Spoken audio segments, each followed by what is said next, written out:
Oh, hi, podcast listeners. There's many ways you can listen to the Real Nerds Podcast. You can subscribe on iTunes. You can also subscribe on Stitcher Radio.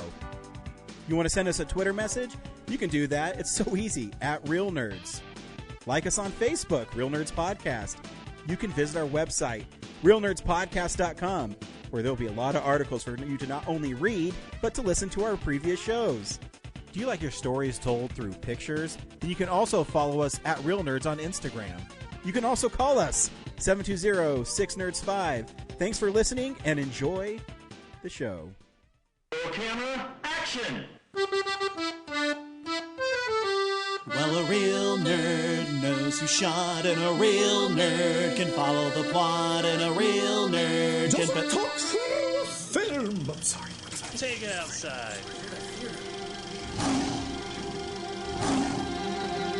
Well, a real nerd knows who shot, and a real nerd can follow the plot, and a real nerd will give it all they got.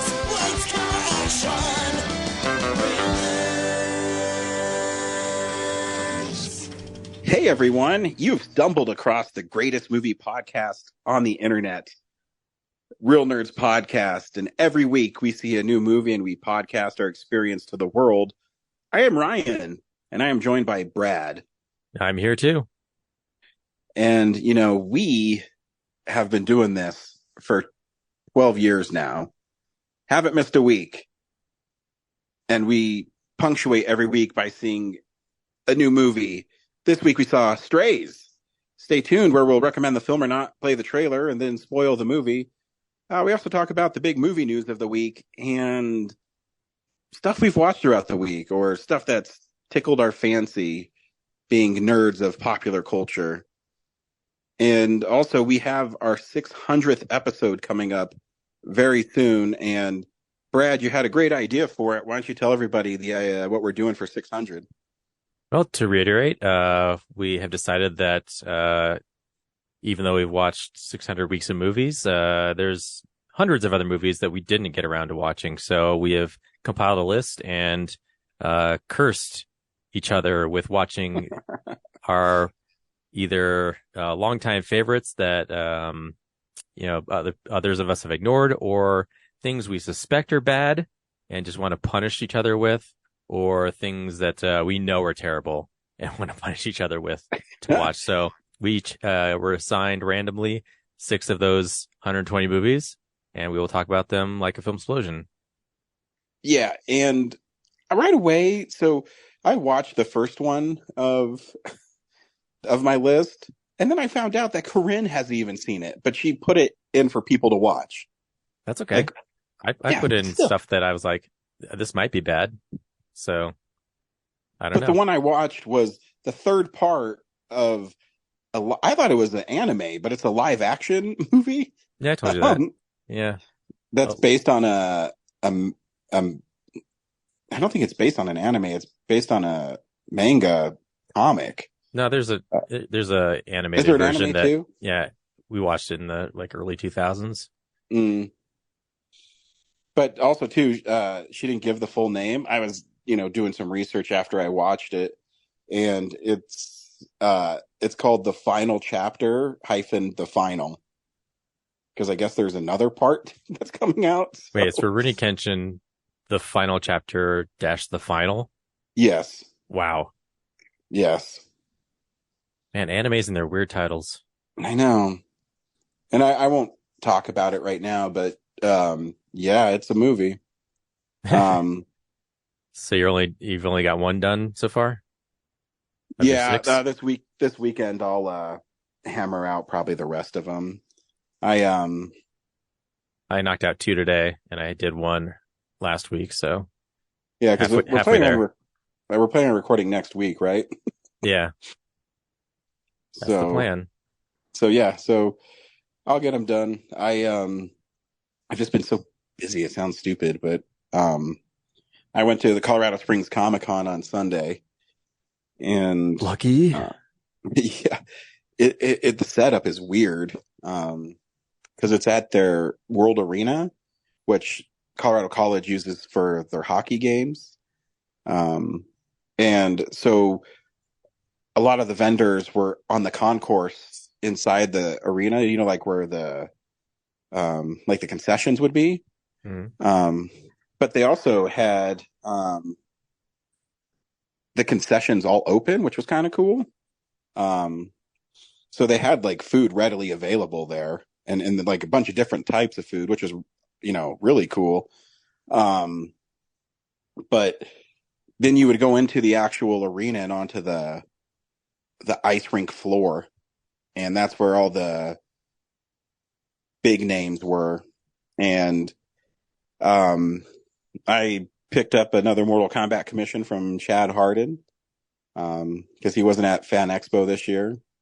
But a really cool story, and this is the real reason I'm bringing it up. Right next to him was Amanda Connor and Jimmy Palmiotti, and we did I did an interview with them. Was it 6 years ago at Denver Comic Con? Maybe not that long. Something like that. Yeah, 4 to 6 years ago. And they had a panel at 11, so I went and sat in the panel, which was really weird. It was like in the press room that they would have after a hockey game, you know what I mean? So it was really like cramped, and the guy who was there was saying, yeah, when Bruce Campbell was in here yesterday, the room only sat 100 people, and they had to turn away a bunch of people. I said, yeah, like Bruce Campbell is super huge in geek culture, So anyways, I sat there, and afterwards I went and picked up Amanda's new sketchbook she had and a exclusive Captain Marvel print she had, which is really cool. And when I was there, I was talking to her, and I said, hey, I haven't seen you in a while. And she said, yeah, I was looking at you and I know you. I said, yeah, about 6 years ago at Denver Comic Con, you sat down for an interview with me and you were super nice. And we had a lot of fun. And Jimmy said, yeah, it's Ryan, right? And he recognized because I wore the Real Nerds chainsaw shirt. Nice. Yeah. And he says, yeah, I remember you, Ryan, because you were always so nice. And you always had like resting smile face. I was like, oh, thanks. And Amanda says, yeah, that's what Jimmy has too. And so we were just talking, and he asked if I was still working as a police officer. I'm like, yep. It was a weird thing that he still remembered. And but super nice. And so in the sketchbook that I got, she wrote this really nice note to me, and then he actually sketched a head sketch of one of the characters from their creator-owned series that I didn't even ask. He just signed it, and he said, hey, make sure you come and see us again. The 6 years is too long. It's like, oh, that's super nice. So yeah, that's kind of a nice, like, reward of being not the weird interview people and just being nice. Yeah, so it was nice. So was the con like, hey, we invited you as a podcast to be here, and now you are here, but you couldn't bring, your booth? That's exactly what they said to me. I was like, you know what, guys, fuck you. Okay. Can I have a day off? Can I just enjoy the con for once? Yeah, but it was definitely smaller. Yeah. But it was like, it was kind of cool being there though, because Adam Hughes was there. I don't know if you know who he is. He does like his art is incredible. And he did this for $100. He would do a head sketch for you from a certain time. It was only like an hour and a half. So I went and contacted him, and he says, "Oh, well, I'm out of paper." I'm like, "Okay." And he says, "If you can get like a backing board or something, we'll still take care of that." I said, "All right." So I went to Chad Hardin. I said, hey, Chad, here's a really weird question. You don't happen to have any paper because Adam is out of paper to do commissions? He's like, oh, yeah, dude. And he gave me an 11x7 Bristol board. And I said, okay. I said, can I buy like a print from you? He says, nah, bro, you bought a comic. and, you know, a commission from me. He says, it's cool, bro. It's like, all right, thanks. Cause he called me his Mortal Kombat guy. So that's kind of cool. So yeah, so I did that. So Adam Hughes did a Satana for me on an 11x17 Bristol board, which I don't think he was expecting to draw it that big, but it came out really nice.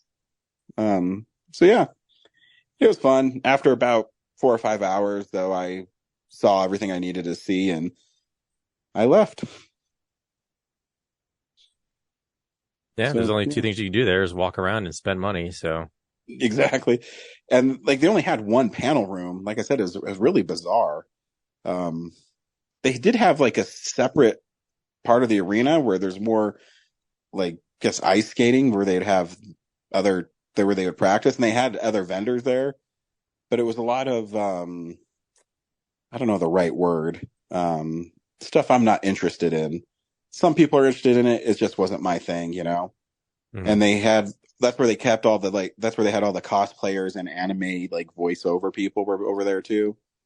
The other people, like the other area was like, Bruce Campbell and, some of the other bigger stars, Elvira. So yeah, but you know, if there's another artist there that's there next year, I'll go for one day again. So this week we saw Strays. Brad, do you recommend Strays? yeah, I thought it was funny. It was fun. Yeah, if you just need like a raunchy comedy in your life right now, this is a good one.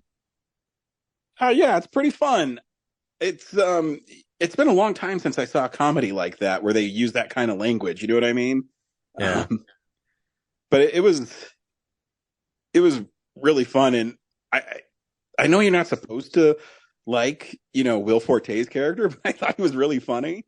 We'll get into it after. He has one line in it that I laughed at so long, and it was me and like one other person in the theater, and it was like I was laughing and they looked back at me going, it really wasn't that funny. I thought it was. Yeah, I think you should go see this. It's definitely a raunchy comedy that I miss seeing in theaters. Here's a trailer for Strays. Hi there, big dogs. I'm trying to get home. I know which way that is. Oh, great. Right up my fucking ass, you little shit. Oh, no, that can't be right. I'm lost. You're a stray now. You can do anything you want. This beer doesn't taste good, but I like how it's making me feel. Have you ever humped anything before? I recently fucked this couch. Best sex of my life. And she dirty, too. Oh, well, I can tell. Looks like she hasn't been washed in years. I'll see you later, baby. It was nice to meet you. I really should find my way back home. We could help. We're completely lost, and my little puppy paw pads are really hurting right now. This could be a lot worse. How could this get worse? Huh? How could it get worse? Hold on, buddy!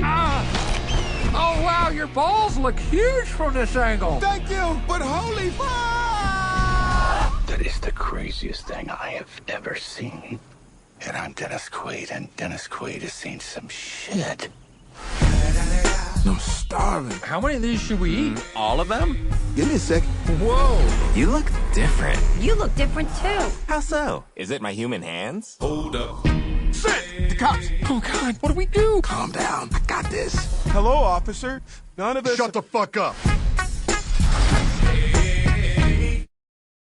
So yeah, I mean, the premise for Strays is pretty straightforward. You get it in the trailer. This little doggy named Reggie, which he doesn't learn his name is Reggie. What does Will Forte call him?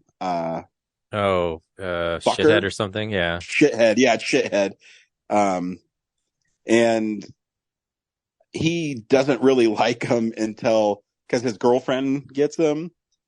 And when they break up, because Reggie brings out a pair of panties that don't belong to her, the only reason he keeps Reggie is because his girlfriend wants to take Reggie with him.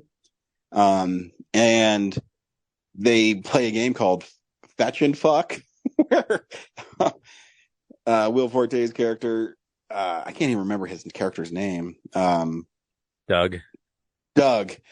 He drives far away, throws a tennis ball, jumps in his truck and drives home.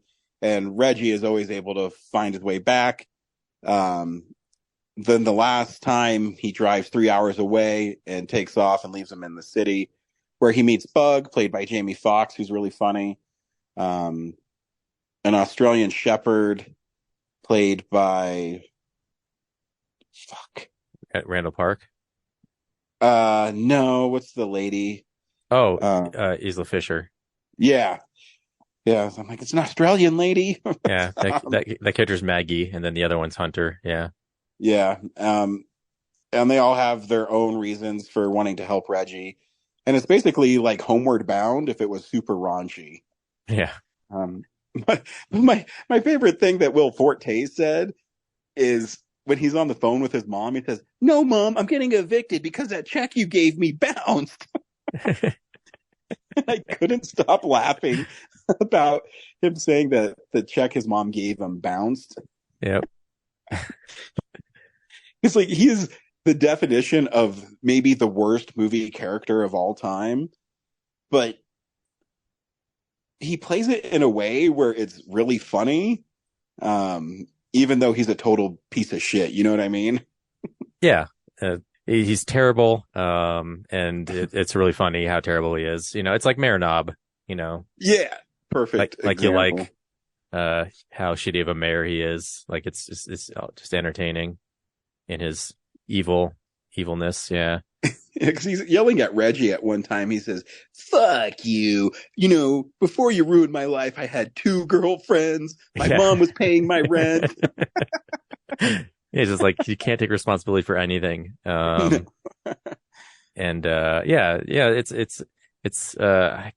lost count of how many times this year we've had like a movie about being in a toxic relationship. Like Renfield, something else, this. Yeah. From a dog's perspective. And I think it's fun. And yeah, it's like Homeward Bound. Like they literally have to find their way home. Even though the owners don't want them. Yeah. And he's trying to find his way home literally to bite Doug's dick off. Yeah. And you know, there was a moment though, like you thought they'd chicken out and not do it. Yeah. And that it was actually kind of heartbreaking too, because they do replay that toxic relationship where Bug asks Reggie why he has a ball, and you find out that Reggie still wants to please Doug, and he actually used his friends to help him get home. And that scene was, you know, for like a movie about dogs and them talking is pretty heartbreaking. You know what I mean? Yeah. Well, on top of that, they got Bug's storyline where, you know, he's the you know, the puppy who did one bad thing and was basically sentenced to death for it. And how many dogs, you know, that happens to? Yeah. It's like a misunderstanding. So yeah, understandably, like he's broken, and you see like why he loves his life as it is. And it was really nice how he was able to get over that. And you know, I should have seen that thread of the lost girl in the woods, probably dovetailing into that, but I didn't. Yeah, no, I know I didn't either. Because you know, I even kind of forgot about it until I saw her walking through the woods. Yep. I go, oh yeah, that's when the super masculine police dog shows up. Yeah. And also on the way, they have that fun like diversion with Dennis Quaid. Oh yeah, like I laughed so hard at that part too when he says, I forget the name of the bird he says, and then he opens up his notebook and it just has bird, and check boxes. I forget what else he says, but he's like, because I'm Dennis Quaid, something like that. Yeah, I love cameo because the cameo is like totally silly, but it's really great in that moment. It's almost like he just happened to be on set that day and the movie put him in. Yeah. They're saying, hey, do you want to do a quick thing? Yep. Like maybe they're filming on the same lot or something. And it's like, hey, you want to do this quick bit? You know, it'd be really funny if I just popped in to do some bird watching. Yeah. Like his notebook cracked me up. Bird. Yeah. Bird. And the part where they're having like the LSD trip and they start tearing up all the plush rabbits, and like as this happened, I was like, oh my god, I know what this really is. Yeah, I know, me too. They all wait, and that rabbit's all turned up, and they try to bury it and put it together. But yeah, I'm really glad they went all, like, because yeah, once Reggie starts to backslide, I was like, oh, are they really going to chicken out of this? Like, I feel like a movie that sells itself as being this hardcore should go through with the dick biting off, and they sure do. Yeah.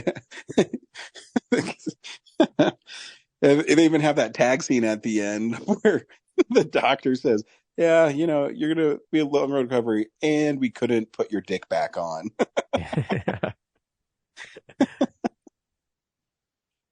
And he deserved it. Yeah, he deserved it. Yeah. You know? Yeah, he's pretty mean. Like he really assaults the hell out of those dogs. Like when they, come home, like he throws one of them or like beats one of them with a stick. Like, yeah. Yeah. And he's even mean to with his female girlfriends and stuff. And he's just a very abusive person, and he deserved everything he got. Yep. And it was definitely a good time had at the theater. Yeah, I thought it was fun. I don't know if you have to go to the theater for it. Like, this definitely could be a streaming thing. Yeah, why not? But I enjoyed it. I don't regret. No. Sitting in a room by myself watching it. Yeah. Did you see that they reinstated the Victory at Alamo? Yeah. Dude, I have 6 or 7 free stuff on mine. Well, I didn't even actually look at my account. I just saw the email like, oh, cool, that's back. I'm pretty sure it doesn't mean anything, but I'll look at it. No, you should. I have 2 free desserts, a free popcorn, a free appetizer, and 2 free entrees on mine. Damn. I know. I wish I'd known that. I probably could have used them this week. This is the big news story of the week. It's real news. So we keep on there's really no big movie news because everybody's still on strike. But because we love physical media, I'll keep on harping on cool physical media that's coming out. Shout Select is bringing Weird, the Al Yankovic story, to the States with an Ultra HD version. Which I'm super excited about. I know. I'm finally glad all these streaming movies that we love so much we're gonna be able to take them home. I know, and hopefully they'll have really cool special features. The cool thing is I know Weird Al is always down to put cool things on movies he's done. Shout Select's UHF is really great if you have that. There's a lot of special features on it, and the transfer is really nice. So yeah, I'm glad that it fell into someone like Shout Factory, or I guess they're called Shout Studios now, hands, because they will treat it right and make sure that it has some cool special features for the most part. They usually do. So yeah, it's kind of a cool thing. And they're also releasing Snow White and the Seven Dwarfs on 4K. Which is really, I didn't think that hand-drawn animation would pop on 4K, but the enhanced color grading and the sharpness makes them just look incredible. So another win. And it seems like Bob Iger, when he took over Disney again, he's made a more concentrated effort on restoring that part of their company of physical releases of their stuff. Because it's not just Disney stuff. I mean, we have Prey coming out on 4K as well, which is technically owned by Disney as well. Yeah. Yeah, you just said stuff that's not Disney, but yeah, Hulu's still kind of Disney because it's Fox. But yeah. Yeah.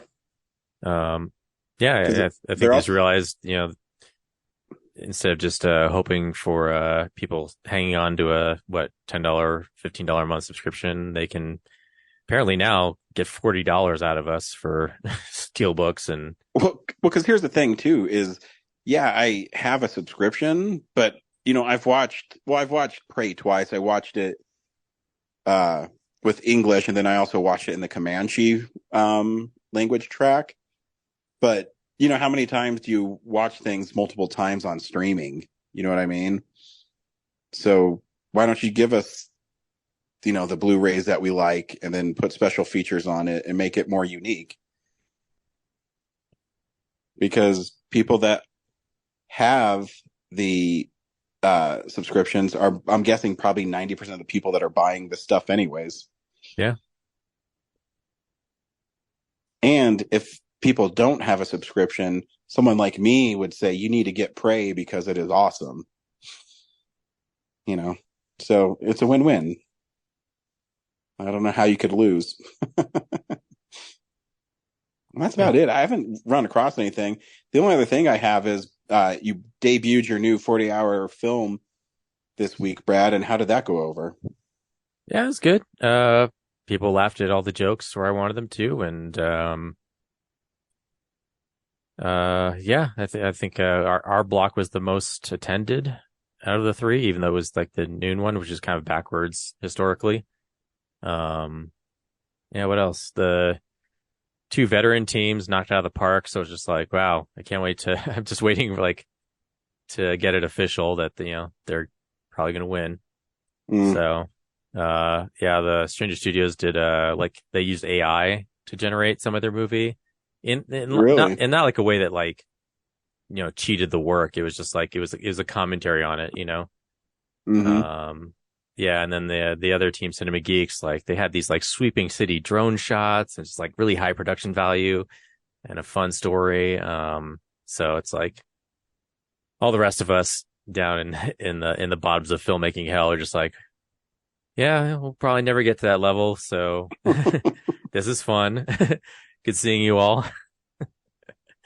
We tried. Put up a good effort, but yeah. So It has to be cool showing your movie after you've seen it so many times, you've edited it so many times that people still laugh at your stuff, Yeah, very much. So, this one's, so different, from what we usually do. And there was one joke a couple of jokes, but, one in particular that I really hope would land. I was hoping it wasn't just me, and yeah, it killed. So nice. Yeah, there's another one where the actor was like, I don't get that. Can we change it to something else? And I was like, we can, but I got nothing better. So let's just leave it in. And yeah, it totally worked. Nice. So Brad, don't be collaborative. Say, no, I wrote this and you're going to say it exactly how I wrote it. You're the only actor I have, but you can get the fuck out of here. Great. Yeah. I'll make the rest of this movie without you. Else to play basketball. Yeah, I'll put on blackface. I'll do this part. Whoa. Yeah. You do that and everyone just starts doing and literally throwing tomatoes at the screen. What? It's my art. What, I'm going to cancel it? Damn. No, totally. Well, good. Yeah, no, it's fun. It's always cool to see what other people do with kind of the same stuff. Strangely, not a lot of horror stuff. I haven't checked. Maybe it wasn't a category this year. Yeah, a lot of sports stuff, which is my category. Really? Even though I think it was just a coincidence of they didn't have the sports category, or genre, but they just had something, had the resources to do something like that. So at one point I was like, were there just 3 sports movies in my block? I'm supposed to be only one. Interesting. Yeah. Yeah, well, pretty good stuff from other people, even though it's, not super professional like the other two, but there's only 29 teams, and usually they pick 12 to 15, so at least half of us are getting in to the best of. So if we don't, it'll be pretty rough, but not everyone can get in, I guess. Yeah, then you're like, I thought it was pretty good, and you don't make it. Fuck. Yeah, I mean, we've been there before. We've been like, we really kicked our ass on this one, and we didn't make it in. That's crazy. But yeah, it's subjective. So. Oh yeah, well, I mean, when you do audience voting, it's always going to be subjective. Well, the audience votes for audience choice. So who votes the best of then? That's anonymous. Whoever the producers hired people are. While the screenings are happening, they're off at home doing their own assessment of things. Oh, really? Yeah. So that's how it's always been. There's always been you come watch it. The audience picks their 3 favorites, and then usually the winner of the audience choice gets an automatic into the best of. So the judges have to include those no matter what they choose. And then they're picking their own stuff, and they get to decide the other awards like best editing, best directing, best film, obviously. But the next round is, Filmapalooza, and that takes place in Lisbon, Portugal. Wow. So I'm like, God, if I win, then I have to go to Portugal? Yeah, you have to go if you win. Yeah. But I'm like, God, this is the worst time for me to try to do that. Like, I don't have any money for that. Imagine me winning and be like, I can't follow my film to another country. That blows. That sucks. They wouldn't pay for you to go. You have to find your own way there. Yeah, I can't imagine they pay for you to go. That's no. Well, you think they would at least give you airfare for your film winning? Not that I know of. I mean, Stranger Studios has paid their way each time. So really, if they had the option to get paid for it, they definitely blew it. So yeah, they went to Cannes twice.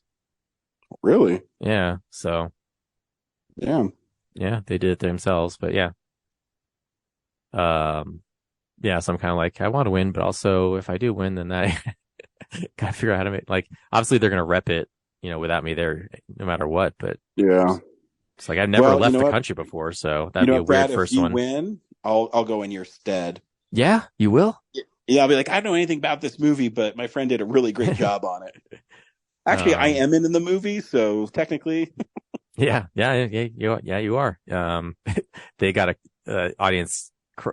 Your Go Denver crushed. Did it? Yeah. I recorded the actual reaction for the Blu-ray later, so. Oh, sweet. You can actually watch it if you want, but for sure. Yeah, and actually, the lead actor Rahman, he lives and works in LA, but he came out to watch the screening. So if anyone can probably go to Lisbon, it's him. Yeah, no, that's cool. Good job as always. Congrats. Thanks. Yeah. After I saw the trailer, the dialogue I recorded for it made a little more sense. Yeah, the trailer is a little bit of red herring, but yeah, it's not really. The movie's not a commercial, if that makes sense. No, but the vibe you were going for made more sense to me. Yeah. Because they also had that. I love the tomato lights. Was I think my favorite line in your trailer.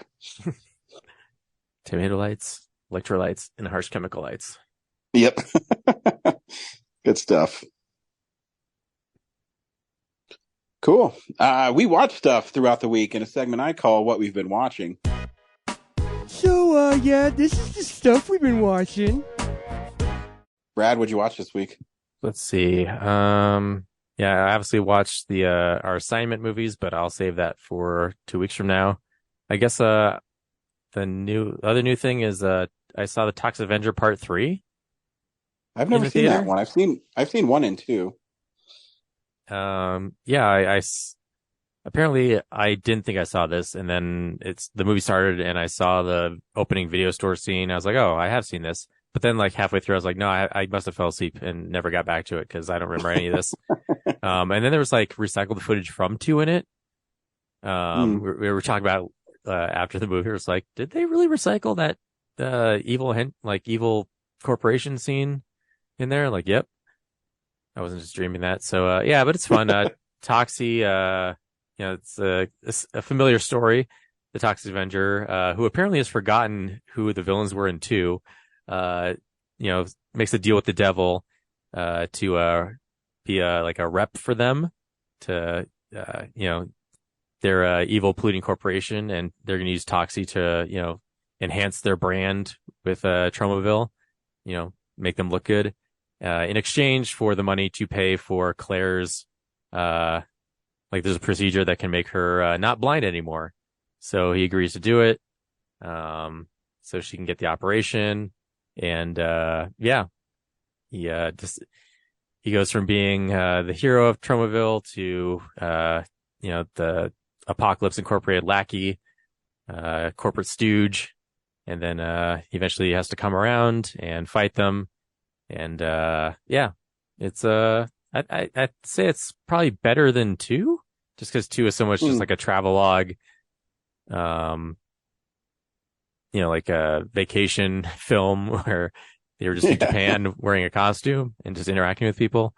And this one has a little bit more of a story. And, the guy who plays Toxie and Claire, they're actually pretty funny. Like, I think they know what kind of movie they're in, and it's like a big cartoon. And I had fun. I enjoyed it. It does feel a little long. It feels like a 2.5 hour movie when it's really still like, I think, an hour and a half. Yeah, that's brutal. Yeah. But, I enjoyed it. Good. What'd you watch? I watched 2. Well, I watched the one assigned film, but I watched 2 that were totally on opposite sides. My friend Brandon and I used to rent this movie called Return to Savage Beach when we were in high school, and it's made by the guy who made Hard Ticket to Hawaii. Yeah. Which I know you're familiar with. Yeah, I know that one, but I don't know like the rest of the catalog of that. Yeah. I didn't know that it was the same as the Hard Ticket to Hawaii until I bought this $5 DVD set at Barnes and Noble. Yeah, there's like a whole series of films that like share those characters. Yeah, it's like 13 or 14 of them. I don't know. But Return to Savage Beach is actually a sequel to Savage Beach. What? Yeah. You mean they came back for the sequel? They did. So what a crazy concept. Like these spy women, they're called the Lethal Ladies. And they find out that they're trying to move this gold from this one island to this is what makes me laugh. They call it an uncharted island, but the people that were at Lethal Ladies before charted the island and buried the gold there. So I go, it's not uncharted if they know where it's at. Anyways. But it doesn't have like the zaniness of the other ones. It's more about the film. I was watching because I haven't seen it in probably 20 years. So I don't have any recollection of the film except for I remember the actresses. You know what I mean? Yeah, you do. But yeah, because it's literally exposition where they're going to call another one of the women that are in this Lethal Ladies spy syndicate. I don't know what you'd call it, but they're always changing and they're always naked. So they'll say, let's go check with, like one is named Cobra and the other is Tiger. And, let's go check on Cobra, and it'll cut to the bedroom where she's just happened to be putting on clothes. And then she's working undercover as a stripper. Like, okay, this is on purpose. And there's just not as much of like, there's a couple guys that get blown up and they're the dummies like it is in Hard Ticket to Hawaii, but it's not as over the top, if it makes any sense. Like the zany action was buried underneath the gratuitous nudity, which I never thought I would say is something I missed. A negative. Yeah. Yeah, but it's a negative. Because, you need something to intersperse the just random nudity. And in Hard Ticket to Hawaii, there's really stupid dialogue, but there's also really stupid action scenes. And this one has stupid dialogue and stupid action scenes, but they're not stupid enough, if that makes any sense at all. Yeah, they were like, hey, let's have fun again. Let's get the gang back together. And then they got to set and they're like, oh, but do we have a movie to make? Yeah, they literally have a Scooby-Doo ending where they take this mask off one bad guy to make him a different one. So yeah, it's whatever. I mean, it's not the worst thing I've seen. I've still seen House of the Dead. So, and the other thing I watched is that's on Netflix. It's called You Are So Not Invited to My Bat Mitzvah, which is it's technically an Adam Sandler movie, but he's not really in it. As you would expect, he's more of a co-star in it. But his daughters are the real stars. It's specifically his youngest daughter named Sunny, and she is actually really good in this movie. And his other daughter, so the whole story is she's planning her bat mitzvah, and it's the biggest day of her young life, and it's exploring what it's like to be a young teenage girl at that time, or at time right now, where what's cool and what's not. It deals with popular kids at school, and she's not the popular kid at her school. And it's actually a really sweet movie. And I mean, I'm not its target audience at all. But it was kind of cool because I don't know a lot about the Jewish culture and, bat mitzvahs and bar mitzvahs and things like that. So they kind of, they like unveiled or lifted up the curtain for someone who's ignorant like me to see what these kids go through and the families. And it just ended up being like a really sweet movie about the pressures of being in middle school. And as you go from a young woman or a young girl to a young woman. So yeah, if you're looking for a sweet movie, it's definitely a one to watch. It's fun. Cool. Yeah. Yeah. That's what I watched.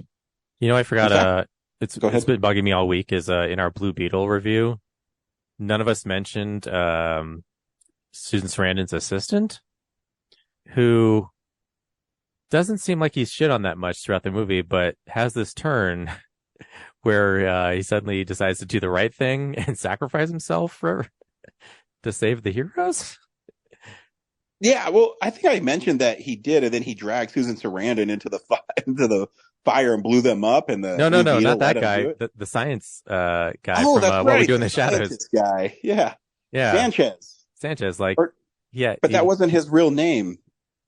She just kept calling him Sanchez, right? Exactly. Yeah, I thought that was so bizarre. Like, he has this like scene where he acts like he's been beat down by her this whole movie, but I'm like, I don't remember any scenes where she like chastised him or treated him like shit. Is that just seems like it was just baked into his character. So when he, closes the door and says like, get yourselves out of here. I've been doing everything wrong this whole time. I'm going to finally do something right in my life. Like, gets like annihilated. It's like, whoa. Yeah, that's right. Probably the meanest death in the movie for this guy who we didn't really know was that much of a character. Yeah. That was weird. Yeah. But I get it. He's like another Hispanic, in the movie that's, under the thumb of a white oppressor. So, I think that's what they're going for. But I was just like, wait, I'm just now finding out you're a character. Okay. Like the last time I saw you, you were eating lunch and you misplaced the scarab. Okay. That's right. I forgot about that scene too. So the misplaced scarab. So he has it in like his office, and it's taken off of whatever machine. 3D printers like reading it or something. Yeah, and there's no alarm that sets that off, but the alarm sets off, and the only woman in there is that Jenny girl, and she just casually leaves, and they don't have security cameras showing her leaving that area or something. Does she walk by like security guards on her way down the hall with like the Popeyes box in her hand? And they're just like, yeah, this lady just walked out of this room with this box. Like, maybe we should check it. Nope. Yeah, and then she gives it to Jaime, and then the security guys happen to get to her just in the nick time. She says, "You come with me and go over here." There is no, yeah. Hey, do you think you should check out the guy who just left with the thing he handed her? Nope, just follow Jenny. Nope.